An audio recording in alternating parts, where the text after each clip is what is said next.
էլ չունենք, որ երբևիցե գոնե խմելու ջրի հարցը կլուծվի։ Ես հիմա կտանեմ ձեզ մեր կուխնին, որտենակ կարողա փախնեք, որովհետև ջուր չկա, մի շաբաթից ավելա խմելու ջուր չկա, որ իմ լվացքի մեքենան աշխատի։ Մենք այն գետի ջրից ենք օգտվում։ Խմում եք։ Հա, գետի ջրից, հիմա եթե ջուր չունեն, գետից։ Բերում եք խմում։ Այո, Սիսիանի համայնքապետարանն էլա տեղյակ, Սյունիքի մարզպետն էլա տեղյակ, մեր համայնքի ղեկավարն էլա տեղյակ, ջուր չկա, ով չի իմանում։ Զուգարանի կանալիզացիայի ջրերը,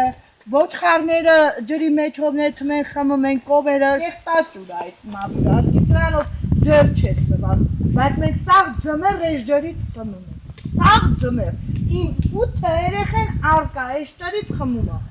ու մի համայնքի բնակիչ չի կարասի, այդ երեխեն այս ջրից չի խմում, ես աման չեմ լվանում, ես շորտ չեմ լվանում այս ջրով,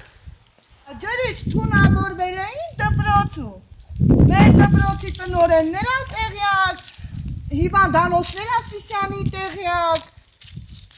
մարզպետը անձամբ ինքն էլ լսե, որ ասել եմ, ամենաշատ երեխեքը իմս են, բայց այդ ջուրը խմել էին, դպրոցում վատացել էին։ Հիվանդանոցի եք տարել։ Չեմ տարել, չէ, փող ունեի, որ է Թայից Սիսիան, իր ամուսնու պետք 5000 դրամ տային, որ տաքս ու տակնձի տանեն բերեք, ես էլ չունեի, որտից ոչ նպաստ էի ստանում, ոչ տոշա։ Նոր եմ ստանում, չէ, նպաստներ կտրվել է, թոշակն եմ մենակ ստանում, ամուսինս, որ չկա երեխեքը թոշակ են ստանում, ամիսի 36,000 դրամ։